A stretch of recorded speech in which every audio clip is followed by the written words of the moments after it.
Now, who would think that these long, skinny buds would result in such a spectacular flower as this Rossioglossum Rawdon Jester belonging to my good friend Joe? He's got a grow space in the greenhouse next to me, and you can follow him on Instagram at Perpetual Irish. He's got an amazing indoor tent setup of orchids, but I just had to steal a little shot of this because I kind of have secretly coveted a Rossioglossum. So it's nice to have one blooming in the space right next to mine. But let's look over just a little bit at my green pets. This is my space that I rent at the greenhouses of Fantasy Orchids in Louisville, Colorado. And I just kind of have various things here. So I just want to kind of look at the plants that are in bud or in bloom. This is a Bulbophyllum medusae. And unfortunately, I'm not exactly sure why, but many of the spikes, there were like 13 spikes, many of them have just turned black. It looks like there are one or two that are going to go ahead and push out and bloom, but for the most part, it seems like the majority of them did not do well this year. Now this is a Phalaenopsis schilleriana. It's got a gorgeous bloom spike with 6 branches, and looks like I kind of did a preliminary bud count, looks like around 30 buds, so hopefully if they all flower out, this will be the nicest flower show yet that we've had on this guy. Not quite sure why the spike is leaning over to the left, but anyway, we'll see how it turns out. Now these beautifully mottled leaved Paphiopedilum orchids seem to be doing really well.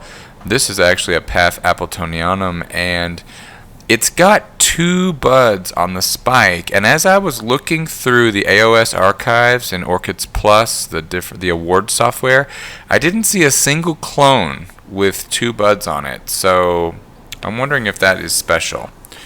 This is a Paph urbanianum, and it looks like it's got something that is trying to push out there. Maybe it'll be blooming in the next few months as well. But I'm just really happy how these little paths seem to be doing.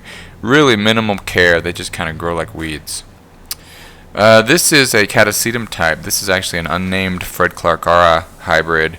And I thought that it was going to go into dormancy and put out a spike like a lot of these plants do. But instead, even though it's completely dry, it's putting out a new growth, and I don't see any sign of a spike.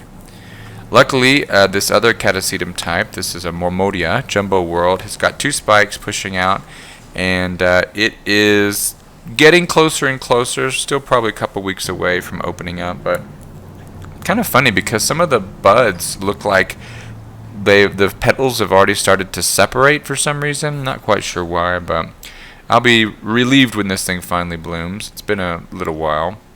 Right next to it you have a Bulbophyllum, wendlandianum, and it's pushing out, I think it's got 4 new growths on it. And what's cool about this specific Bulbophyllum is that it blooms before the new growth is even complete. This is it's an Rlc Cattleya type. This is a Jessie Lee, and it's got 3 sheaths. Looks like 2 to 3 buds per sheath. Hopefully they'll all push out and be in bloom at the same time. But this plant is actually the granddaughter of the George King flower, which is beautiful. Love that one. And then I also have some Cattleya rex seedlings. A couple of them bloomed last summer. Hopefully we'll have some more blooms this summer. But they're all really kind of picking up as the days are getting slightly longer. So looking forward to increased growth in these guys. Alright, let's go over to the apartment and see what's going on at home. Hey, I just got a few orchids here at the apartment, so I just wanted to look at those. Let's go ahead and look at this Sagnotis Wine Delight, which is supposed to be dormant, but it still has all of its leaves, most of them, and it's already putting out next year's growth. But that growth doesn't have any roots on it yet. I have pretty much stopped watering this thing. I give it a couple drops here and there, but I'd like for it to drop its leaves. It looks like the bulb is kind of shrinking, but that new growth will need some sunlight soon, so we might have to move it back into the greenhouse. We got Diania ophrydis here, which is completely dormant and won't do anything at all until April, start seeing some growth at the base of each of these old dried up bulbs. And then I got 3 paphs here, and they all have new growth. Really excited about it because I didn't know if they would do okay at the apartment, but they seem to be okay. You can see this Paphiopedilum. It's got a new growth right down there, pushing off the back. Love this little guy. He just bloomed a couple months ago. Then we got Paph microcopowitz, which has 4 new growths. You can see this new one, real obvious one right there, but then if you look down in the recesses, there's another smaller one, teeny tiny little guy poking up there.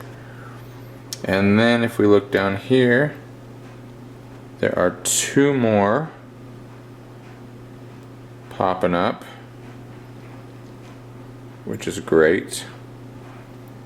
So hopefully this guy is going to be putting out some roots, and we should be able to see the roots in the side of the pot soon and start looking a little bit more robust and a little bit healthier. And then the last plant is the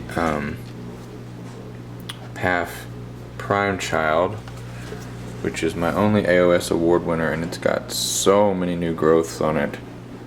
And even the new growths are putting out new growths. Look down there. So looking forward to this plant blooming again. It bloomed about a year ago, but I'm hoping one of these older fans will put out a bloom soon. And then, not an orchid, but I'm trying the avocado method here. I'm going to try to grow an avocado out of this seed, so that should be interesting. But that's it for my green pets. Thank you for joining, and we will see you next time. Happy growing!